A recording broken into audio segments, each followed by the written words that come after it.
recall your first memory of Hemet? Can you still remember the first time you passed this way? Maybe you remember a day when people came to Hemet by way of the railroad. Or you've heard stories about those who traveled to Hemet in covered wagons, hoping for a new start and a brighter future. Over 100 years have gone by since Hemet became a city. 100 years. I remember when I first laid eyes on the San Jacinto Valley. It's a moment I'll remember always. Of course, I've long since passed on, but if you're in Hemet, then we have a connection of sorts. Geography has brought us together. Time has pulled us apart. My name is Pendelton, and what I am about to tell you are my earliest memories of what happened in the San Jacinto Valley. The year was 1884, and for years I had worked for Mr. William F. Whittier, a man who earned his millions and more millions in the painting industry. In the business world, Mr. Whittier was regarded as a cutthroat, an unstoppable entrepreneur with an interest in almost anything that would bring him money. He was a brilliant man and enjoyed his work very much. He worked hard, and he moved quickly. It was my job to keep up with him.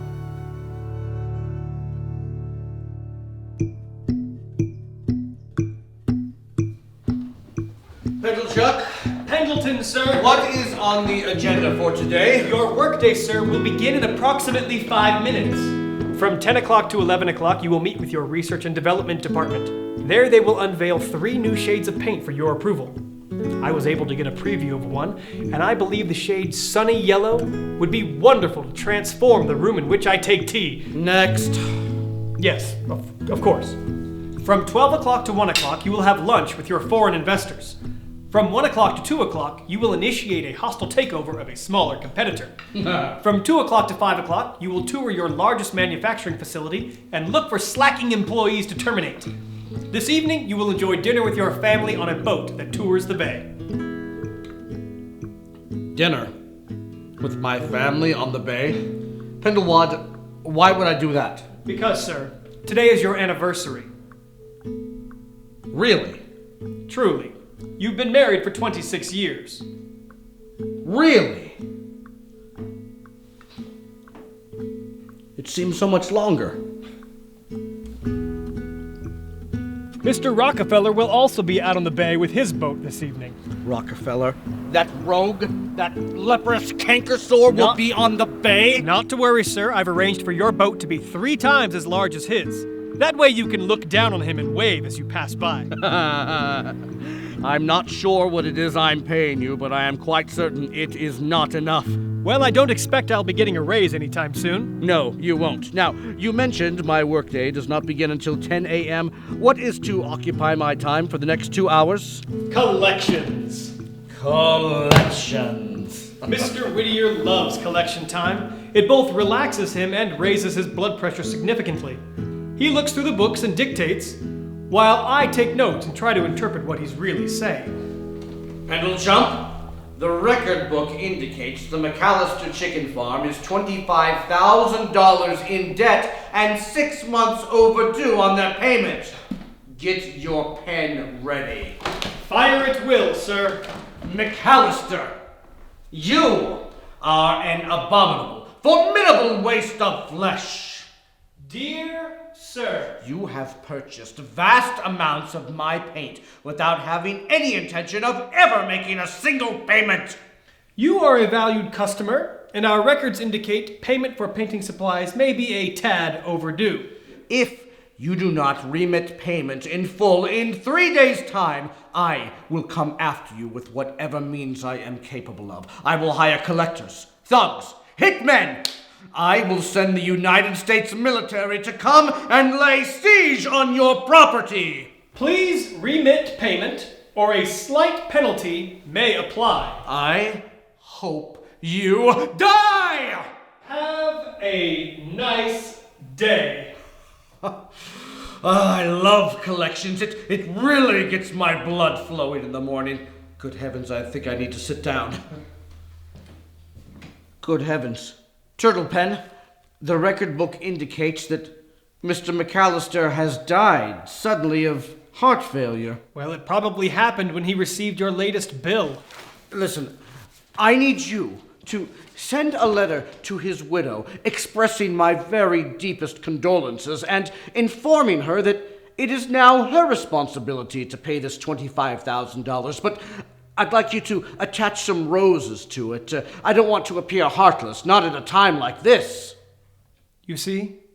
He's not so bad.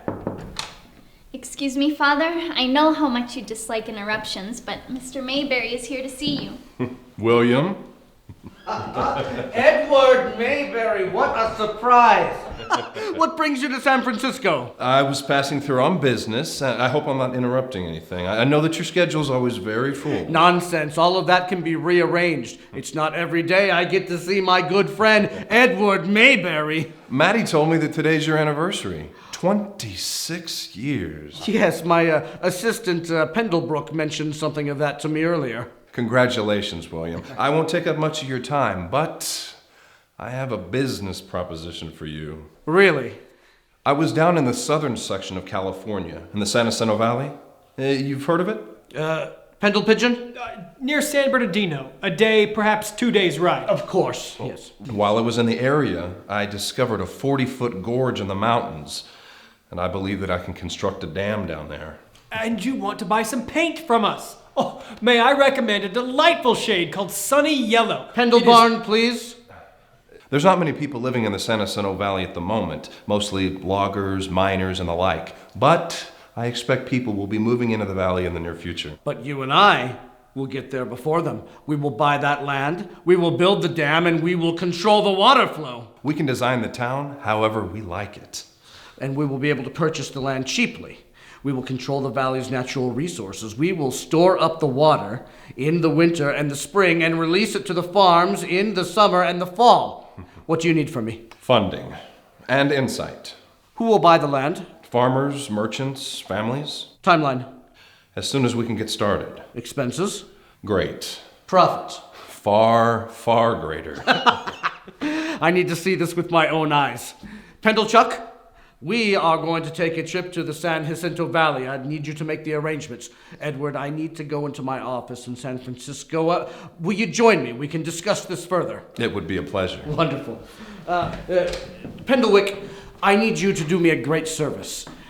I need you to go to my factory, and you will terminate the slacking employees. But suppose they should become angry with me. Well, let them become angry. They're still terminated. Anyone who is not living up to my standards. But what if they should become violent?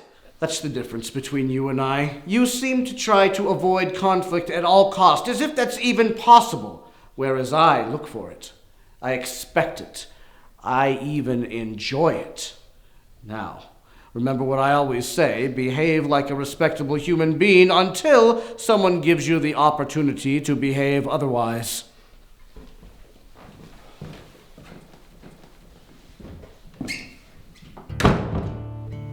They discussed every aspect of the proposal. Mr. Whittier and Mr. Mayberry traveled to the San Jacinto Valley under the guise of a hunting trip. Both men were businessmen in every sense of the word, ready to pull the trigger at a moment's notice if they sensed money was on the horizon.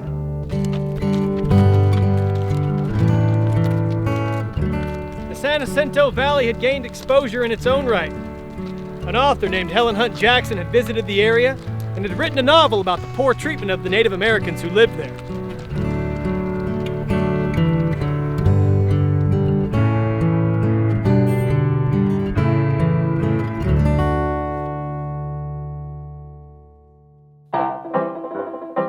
I have read Ramona 8 times, and I always seem to break down in tears. Is that all?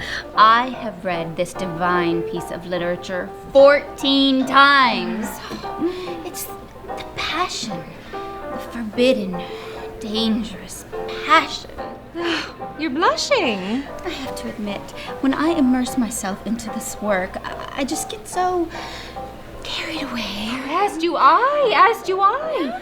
Why, just yesterday, Buford flew into a fit of rage because I accidentally called him Alessandro. Oh, you didn't? I'm afraid I did. Oh, We drove out this way in our wagon, Buford and I.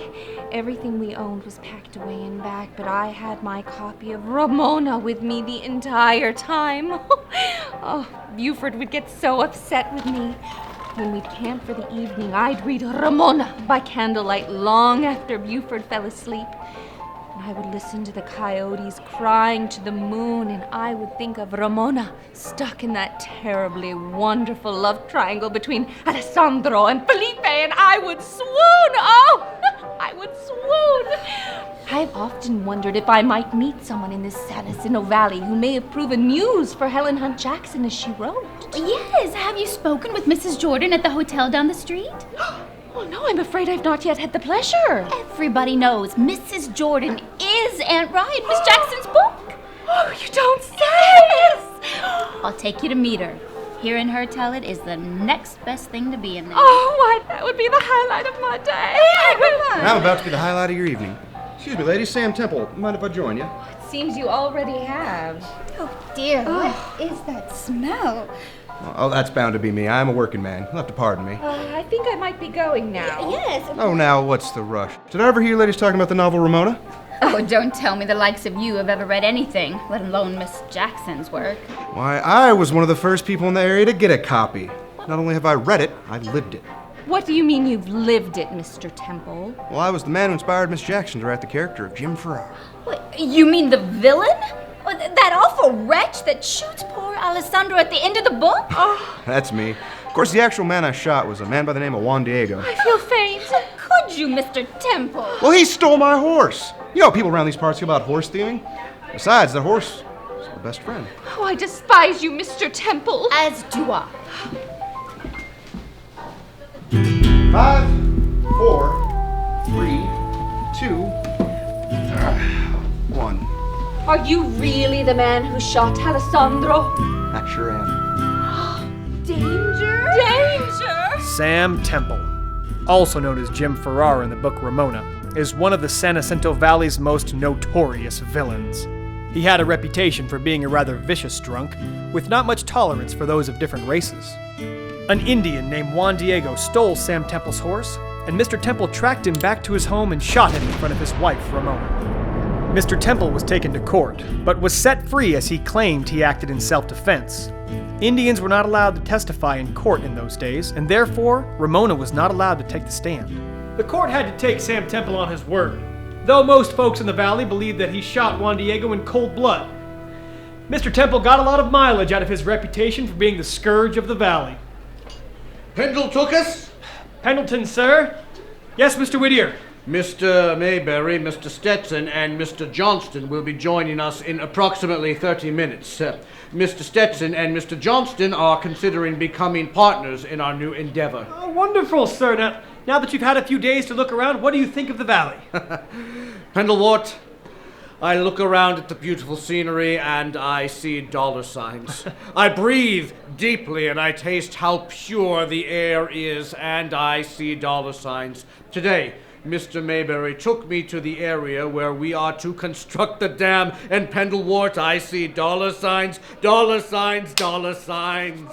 Well, looky what we have here. I ain't seen him around these parts before. Oh, why, that's Mr. Whittier, come down from San Francisco to go hunting with Mr. Mayberry. Well, I met his assistant, Mr. Pendelton, in the hotel lobby this very morning. He looks like a dandy to me. I reckon I'll have a word with him. Make sure he knows who's in charge around here. Excuse me, ladies.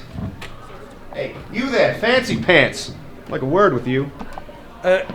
Good heavens, Pendelweed, what is that smell? It's him. Find out if this urchin has any sort of business which would warrant me behaving in any sort of a dignified manner.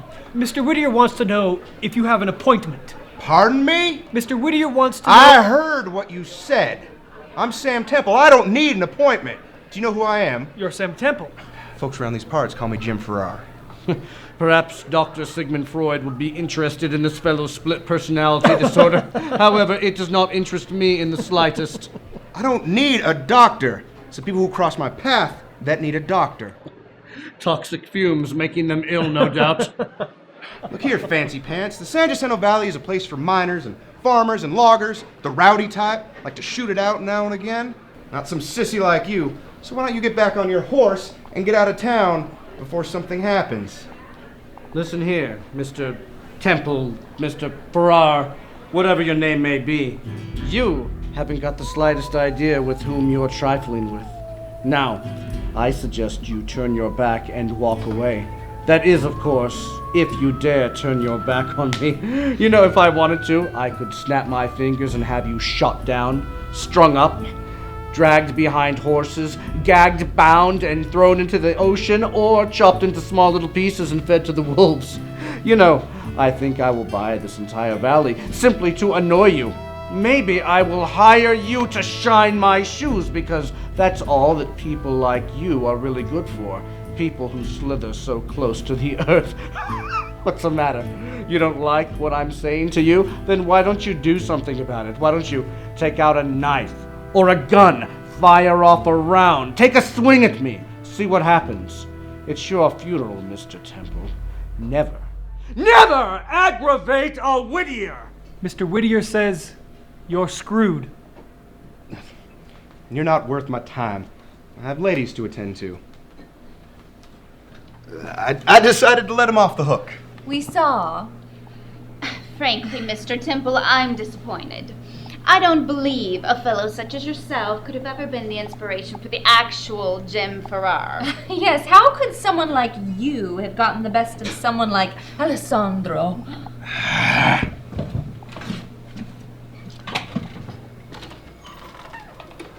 Are you really thinking of purchasing the land here? I already did. Not the entire valley.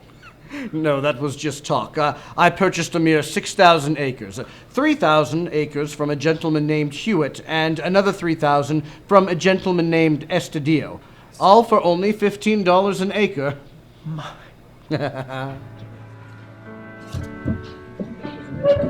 Excuse me, sir. Yes, ladies. Could you really have had Sam Temple shot down, strung up, all those things you said? Indeed. Oh, danger. You know, I have a few moments before my next business engagement, and I was wondering if I could request the honor of your company. Maybe you ladies could join me for a drink? Perhaps you could give me your opinion of this valley, most of which I now own. In addition to his painting supply company in San Francisco, Mr. Whittier worked closely with Mr. Mayberry in the engineering of a dam and the design of what would one day become a city. On January 22, 1887, the Lake Hemet Water Company and the Hemet Land Company were founded by Mr. Whittier and Mr. Mayberry. Construction was begun on the Lake Hemet Dam. Mr. Whittier had his clipper ships loaded up with supplies and sent them down to the ports in Southern California, giving Mr. Mayberry and his crews the supplies they needed. Mattie, Yes, Father? are you feeling all right this evening? Your first night in the San Jacinto Valley. What do you think of the place? I miss San Francisco. I miss home. Me too. Me too. But I think a change of scenery will be good for the both of us. You know, it's a lot quieter out here than it is in San Francisco. Of course it's quieter. No one lives out here. No one lives out here yet. But you'll see. They'll come. I wonder if you can see the same things that I see when I look around at the scenery here. I see dirt. Yes. Yes, I see a lot of dirt as well. But I also see the opportunity to build anything that I want to build. The opportunity to do anything that I want. You know, the last time when Mr. Mayberry and I were here, we saw deer drinking right out of the river, over there. Before that, it was years since I had seen a deer. I've never seen one. Well, the people in these parts see them all the time. You know, the Indians in this area, they tell a story about a spirit that lives here in the valley. They believe that there's a spirit in the river and in the trees and the animals. They believe there's a spirit in the wind. Now, I don't know if all that's true, but there does seem to be a spirit of life here in the valley. I don't feel it. Perhaps it's just easier to feel at peace with yourself here. You don't have the hustle and bustle of the big city. There's no worries. There's no rushing about. Look up and see a million different stars, and and fade away as the sound of the river and the coyotes sing you to sleep. It sounds like you're starting to fall in love with this place. I think maybe I am. I think maybe I just might be. And I have big plans for this place. Like what? I have been envisioning starting a town just a few miles south of here. Now, this town would not be like San Jacinto because San Jacinto has no real design to it, but my town would be carefully planned out. You see, I picture one long road running right through the center of town, even right up into the mountains. I picture an opera house where all the people in town can come out and enjoy a performance on a Friday night, and a stock farm where Mr. Mayberry and I can raise our prize horses. It sounds like you're building yourself a big playground. I believe that I can even convince the railroad stations to build tracks coming right into the center of town. But how are you going to do that? No one lives out here. You give it a few years, and you will see those people will come. There's going to be a lot of great things happening here. We're going to have shops and businesses and churches and doctors' offices. A cemetery? I suppose we will need a cemetery as well. I can't get Mother out of my mind. That's not a bad thing. In fact, it's a very good thing that we remember her.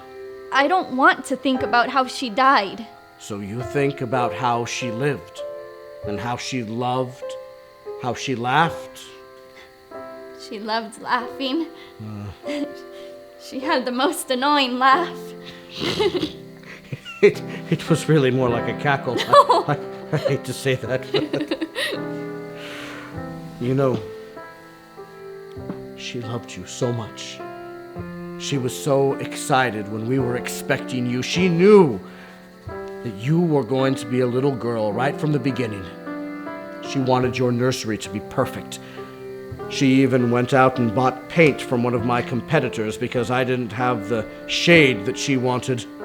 There's so much of her in our home. The night that she passed on, I sat up awake the entire night. I could feel her spirit. It was so strong. It was so alive there in our home. Now I know that one day that paint is going to fade away from the walls and the smell of her perfume will vanish. The sound of her voice will fade from our memories, but the spirit has a way of hanging on. If you ever start to miss me when I'm gone, you just look for me in the places that I love the best, and that's where you're going to find me. Just like I know that I will always be able to find your mother back in our home in San Francisco. Her fingerprints are all over that house.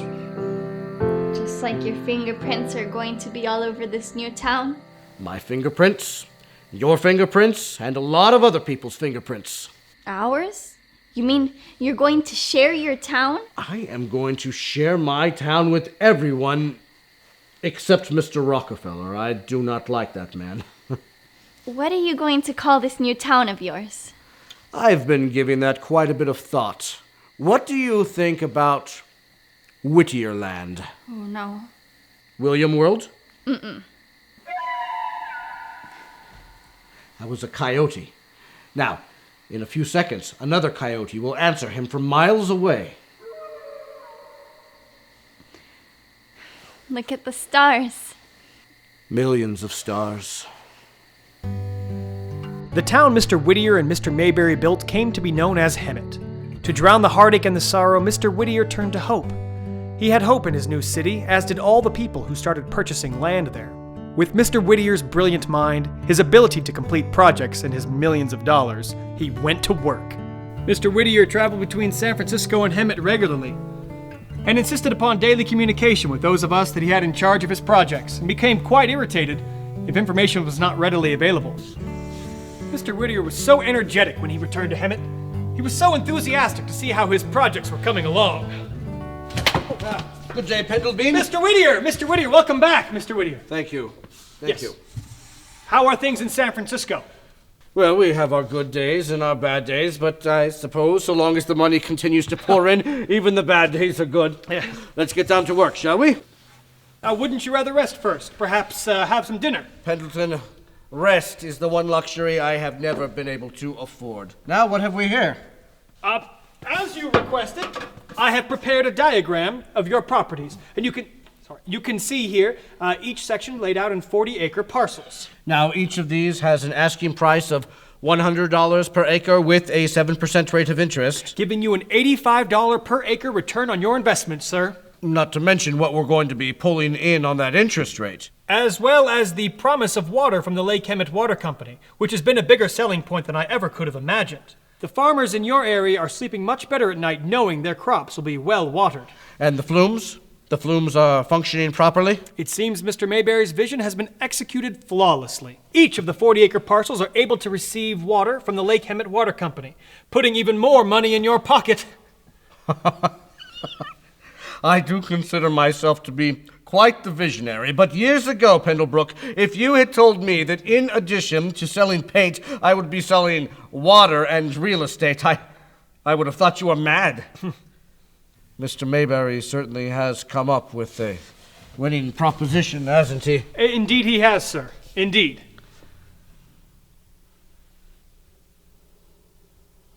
Is something troubling you, sir?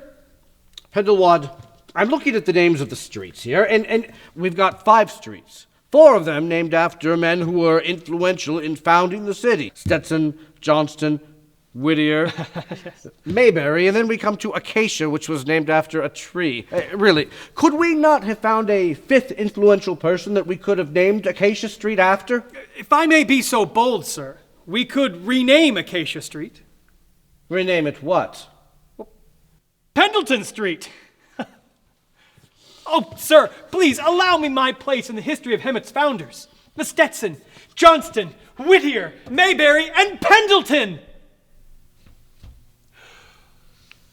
I'd rather name it after a tree. We're going to continue to call it Acacia. Now, if you ever decide to start an Ivy League school, then perhaps we can name a little street between Yale and Columbia after you. What about Little Pendletree Pass? What do you think of that? Never mind, sir. I shouldn't have mentioned it. No, you shouldn't have. Now, I am going to dictate a few of my ideas for the future of Hemet, and I should like you to jot down what I have to say. Yes, sir. Pendlebrook, it is absolutely essential that we bring electricity to Hemet as soon as possible. Electricity, sir. Why is that essential? People have been living without electricity since the dawn of time. There are 2 people in the room. Now, one of us is a highly intelligent visionary. That person is me. Then there is a second person in the room, a very less significant person, and his job is simply to keep his mouth shut and to take notes. That person is you. I am quite aware that we are able to exist without electricity. However, why should Hemet exist in the Dark Ages when other cities and towns are progressing all around us with modern innovations? There is only one direction in which I move, Pendleweed, and that direction is forward. Did you ever stop to think that maybe, just maybe, water and land are not enough to entice someone to move to Hemet? We must keep up with the times, and whenever we can, we must stay one step ahead of them. I'm sorry, sir. I shouldn't have mentioned it. No, you shouldn't have. Next, Pendleton, I want a stock farm. I want a first-rate stock farm where Mr. Mayberry and I can raise our prize horses. I want a grandstand and a racetrack where we can race the horses, and I want to hire the foremost authority in racetrack design to have it built. Absolutely, sir. We'll get started on that immediately. Speaking of which, Mr. Mayberry has brought by some plans for some new buildings he'd like your approval on. Ah, wonderful. The sooner those buildings can be constructed, the sooner they can be leased, and we'll be able to get some businesses in Hemet. The city will become an attraction, not only to farmers, but to entrepreneurs as well. Tell me, how did Mr. Mayberry seem health-wise when he dropped off those plans? Well, he seemed well enough, but I've heard he's been under the weather lately. I've heard the same thing. I do hope his condition will improve. And the Gibble family. How are the Gibbles doing? Well, they're doing quite well. They've moved into their new home and are adjusting nicely. And the Brewbakers. Are the Brewbakers well? They are indeed. And since we're discussing the well-being of others, I'd like to discuss a matter of your daughter, Mattie. She's grown into a beautiful woman, and now that she's come of age, never mind, I shouldn't have mentioned it. No, you shouldn't have. Good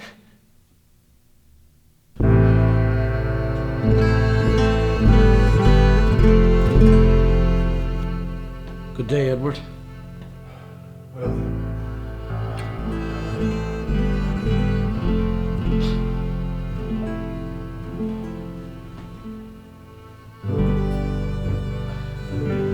I don't mean to disturb you, Edward. I just came in from San Francisco, and I wanted to come and visit. I heard that you're not feeling very well. I'm afraid the doctors have told me that I'll be in bed for quite a while. I heard that as well. I'm sorry, Edward. I'm not out of the game yet. I've been working on some new designs.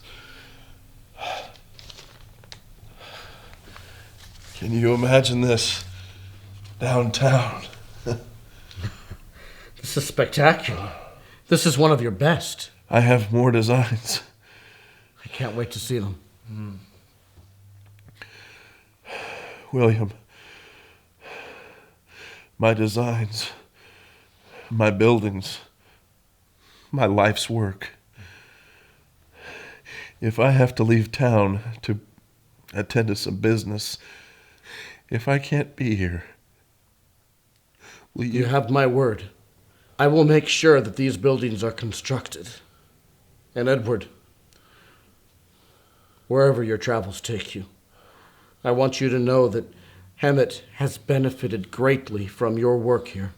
My family isn't here. My wife, my children, they couldn't come. I'm sure they'll be along shortly. They won't be here for me because I wasn't there for them. It's our business. It keeps us busy. Did I do the right thing? Tell me that I did the right thing. I've spent my life working on these designs. A lifetime of work. This is all I have. It's wonderful. I mean, Edward, this is wonderful. I wonder if people will remember me. What if I helped build this city and no one remembered? We're not going to forget you. Edward, we named a damn street after you. We're not going to forget you. Thank you. Thank you.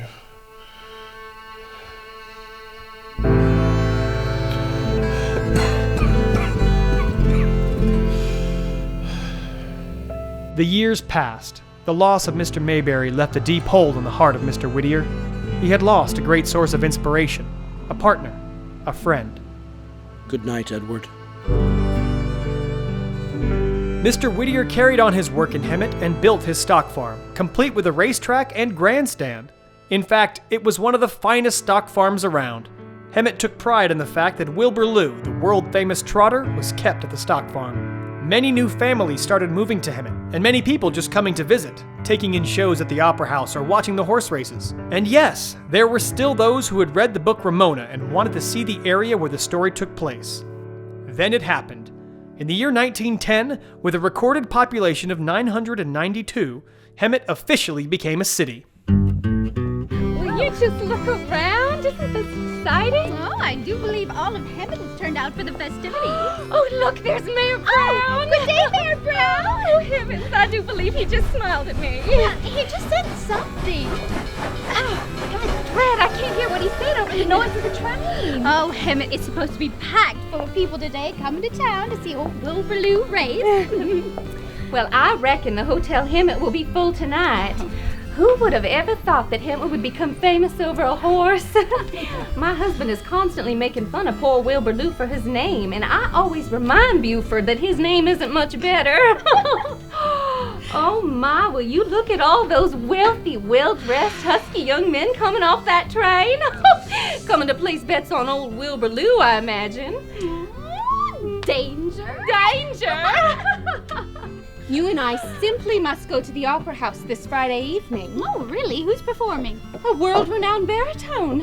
He'll be favoring us with selections from The Marriage of Figaro. Oh, well then we must attend. And of course I will have to purchase a new hat for the occasion. Oh, perhaps I can persuade Buford to purchase a new ostrich plume from Mr. Costin's farm. Have you been out to Mr. Costin's ostrich farm? Indeed I have. Those plumes are so elegant.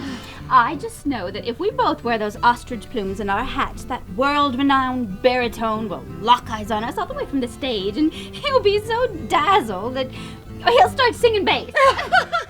Oh, when he looks my way, I'm going to give him a wink. Oh, danger! Wonderful, wonderful danger. Just think, a world-renowned baritone right here in Hemet. The last time anyone of world-renowned status came to Hemet was... Because he got lost?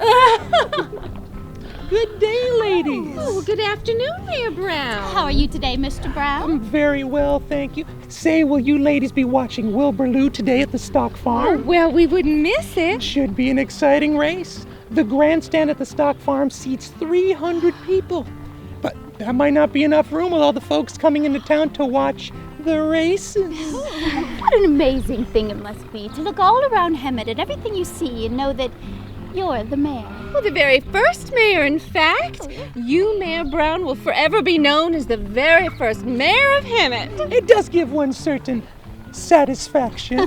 And isn't it a wondrous thing to see the occasional automobile driving right down Florida Avenue? Yes, wasn't that quite the sight? I'm not sure what the horses thought, but it's a definite sign of the times. Here we are, automobiles driving down the street. Well, my husband Buford says one day soon no one will need horses. They'll all be driving around in those Ford Model Ts. No, let's not get carried away now. For all we know, these automobiles may just be a passing fad. Here today, gone tomorrow. Just like my husband's head of hair. Oh, Mayor Brown, will you be going to the opera house to take in the selections from The Marriage of Figaro? Oh, I wouldn't miss it. But bring your oil lamps. I hear it's going to be a long performance, and electricity in town shuts off at 11. Don't I know it? Oh, Mayor Brown, can't the electricity stay on till midnight on Friday evening? I'm sorry, ladies, that's a firm rule. No electricity after 11 o'clock. Mayor Brown, we have been thinking that someone ought to turn Miss Helen Hunt Jackson's novel, Ramona, into a stage production.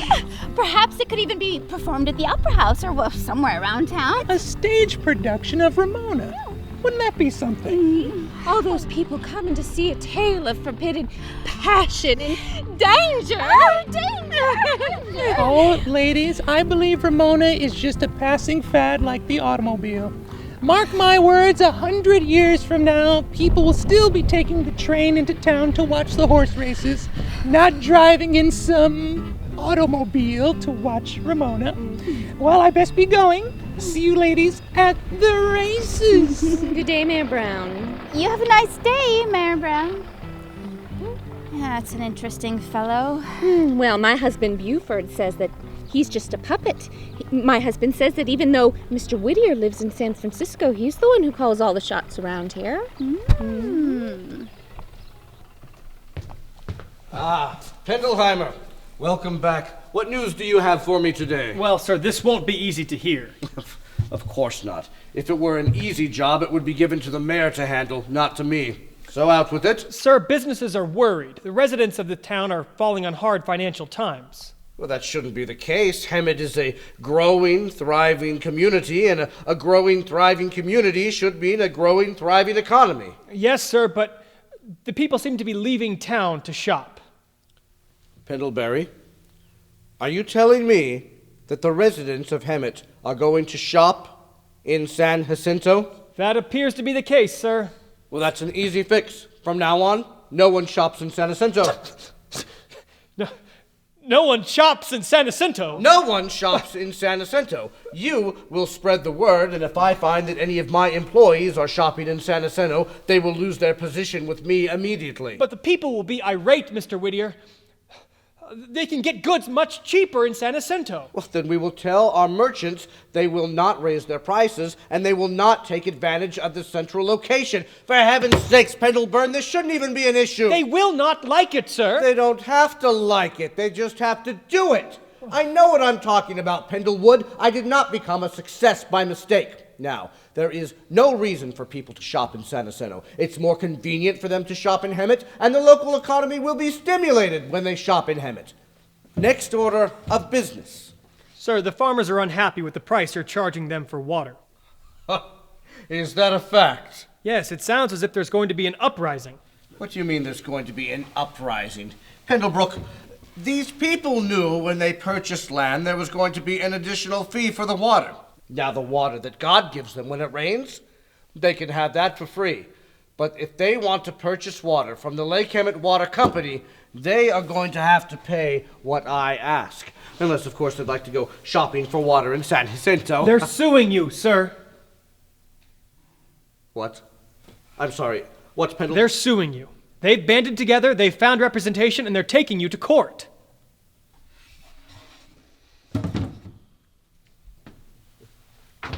These people make Mr. Rockefeller look good.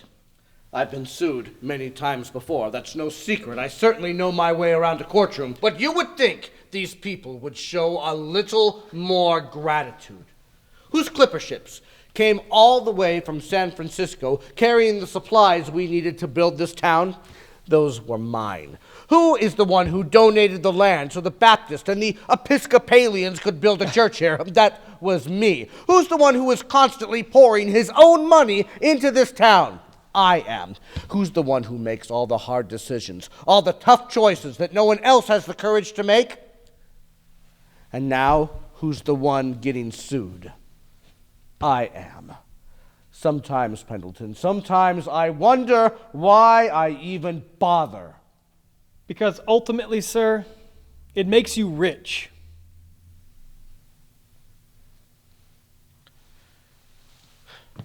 It's true. No, it's true. It's like an instinct I have for making money. Everywhere I look, I see dollar signs. But Pendleton, Hemet has become different. It didn't always start out this way. Hemet was supposed to just be an investment, a business opportunity, but it's become so much more than just an investment to me now. I know, it goes against all the rules of business. Don't become attached to your investments. It was always just supposed to be a smart business proposition. Mr. Mayberry designs a dam. I fund the project and I make money. Mr. Mayberry designs some buildings. I have them built and I make more money. Somewhere down the line, things started to change. One time I was at the stock farm and I was watching the horse races and my horse came in first place and I started to laugh, Pendleton. There I was, laughing. I don't think that of all the times I was back in San Francisco, I ever laughed once. And then came the season when we were going to harvest the crops. And I looked around and I said to myself, what on earth are we going to do with all of these apricots? It was amazing. Sometimes I find myself back in San Francisco where all the action is happening, and I find myself lost in a daydream, wondering what is going on in my little city of Hemet. What's happening here? I think of the boy and the girl that I saw flirting in front of the Mercantile on Florida Avenue, and I wonder about them. Will they grow up and be married? I hear the cry of a newborn baby, and after the initial repulse of the small creature, I wonder about him. Will he grow up in Hemet? What sort of things is he going to be doing here one day? Do you ever wonder about the people who will take our place one day? The people who will be standing right where you and I are 100 years from now. What sort of things will they be doing in Hemet? What sort of things will be happening in this town? I often wonder if they will be as worried about the economy as we are today. Only if the people here continue to shop in San Jacinto. But that will be a problem for a new generation to solve. And they will solve it. I have faith in the future generations. I only hope that they will remember me as more than simply a street name. Did you hear that? Pendleton. He said Pendleton. Not Pendlebarn or Pendlechuck. Pendleton! Oh, this is the happiest day of Pendelhawker, come at once! Slowly but surely, things began changing in Hemet. Despite the financial stress, Mr. Whittier loved this town. He poured so much of himself into this place. As he neared the end of his life, he stopped to reflect on his work and on his time spent in Hemet. I have always felt that the man who can make 2 blades of grass grow where 1 blade of grass grew before that is a benefactor to mankind. That is what I have always tried to be, a benefactor to my wife, to my children, and to my fellow man. I suppose I am not a saint, nor have I ever assumed superior virtue. I have held the grudges and animosities common to mankind, and too, I was loyal to my friends and appreciative of kindness. If his every generous deed were a flower, Mr. Whittier's final resting place would be a garden. He was proud of Hemet, and always giving praise to the little city that he loved. We may well pause and shed a tear in tribute of the man who has from the beginning been our first citizen. Mr. Whittier died in 1917, and that is how his obituary read. Father, I went to your funeral in San Francisco, and then I got on a train and came straight to Hemet. I wanted to be close to you. You were buried in San Francisco, but your spirit is here, Father. Your name was in all the papers. Your obituary, you left such a legacy. Years ago, you told me if I ever needed you, I could find you. I walked by the stockyard today. It was so quiet, so empty. I walked up and down Florida Avenue, just wandering, visiting the places we had been together. No sign of you at the Opera House or at the railroad station. Your office was the loneliest place of all, but then it came to me. I knew where I could find you. It's like you're standing right next to me. The last time we were here together, you told me the Indians believed there was a spirit in the valley, in the wind, in the river. I never could feel it, but I can feel it now. I can feel it now. Father, listen. The coyotes are calling to each other. Father, look at the stars. Millions of stars.